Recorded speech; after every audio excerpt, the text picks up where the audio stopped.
ازيكم؟ هو ينفع جوزي يطلقني عشان خاطر بابايا بس ما بيبعتليش ايجار؟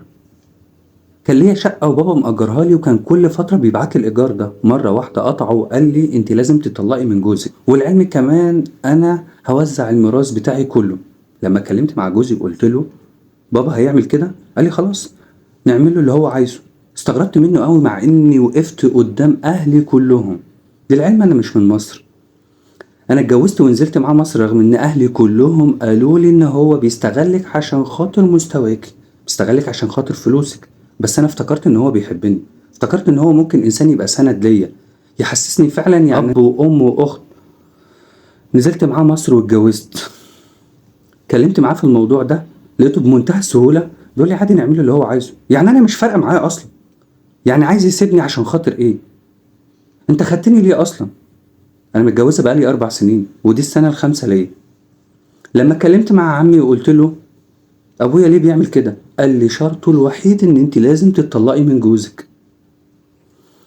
رحت قلت لجوزي وقلت له انا استحالة ان انا اسيبك، لا انا هكمل معاك، مش هحتاج اي حاجة من بابا، انا هشتغل معاك واساعدك وهنقف مع بعض وهنساعد بعض ونبقى سند لبعض.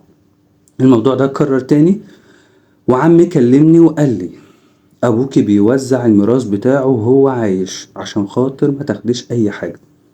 كلمت مع جوزي وقال لي خلاص ايه المشكلة يعني، هطلقك وسافري، خد الميراث بتاعك وبعد كده نتجوز عرفي. انا ما بقتش متخيله ان ده ممكن يكون جوزي، ان انت سهل جدا ان انت تبيعني.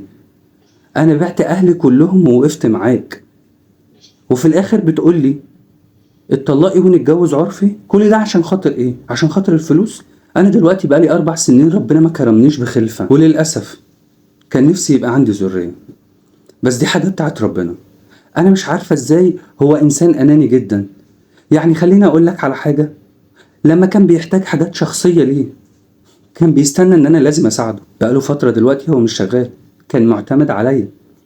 وبرضه موضوع الخلفة كنت المفروض ان انا اتابع مع دكتور باستمرار، وكان الاهمال منه لان دايما ما كانش بيبقى معاه سيولة. فانا بعت لحضرتك عشان خاطر حضرتك تقول لي والناس اللي عندك تفيدني، هو انا لو اتطلقت منه فعلا هكون انا صح واهلي فعلا هيكون عندهم حق؟ خليني في البداية افكر حضرتك، لو حضرتك متابعني على الفيسبوك ما تنساش تقول رأيك في الكومنتات وتشير الفيديو.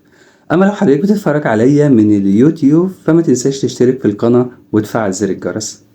خليني في البداية نصلي على النبي صلى الله عليه وسلم.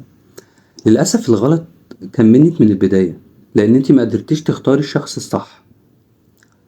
تقريبا الأهل بيبقى في بعض الأمور بيبقى عندهم خبرة أكتر في تجارب الحياة. يعني لما هم رفضوا جوزك ده ممكن يكون كان عندهم أسباب، ولكن زي ما بيتقال بالعامية إن مراية الحب عمياء. فأنتي ضحيتي بأهلك ونزلتي معاه مصر وعشتي معاه واتخذلتي فيه، لقيتيه شخص لا يؤتمن.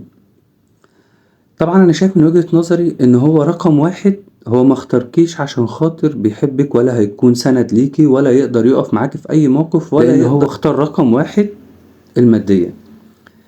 لما يوصل بقى بيه الحال للمرحلة دي ممكن في يوم من الأيام مثلا يتغير، يحس إن في حاجة فرقت معاه، حاسة إن الإنسانة دي خايفة عليه قدرت تقف جنبه تسانده.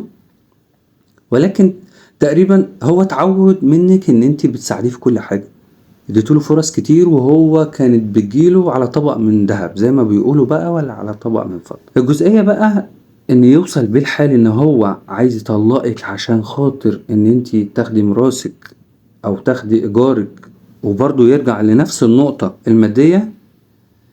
طبعا اكيد انت فهمتين انا عايز اقول ايه، لان انا في كل فيديوهاتي ما بقولش لحد اتطلق، لان هو الشخص بيبقى اكتر واحد شايف من وجهة نظره. انا بتكلم على الحاجات والنقط الغلط اللي شايفها وعلى اساسها قراري، واكيد الناس بتقول ده انسان ما يعتمدش عليه ولا في يوم من الايام.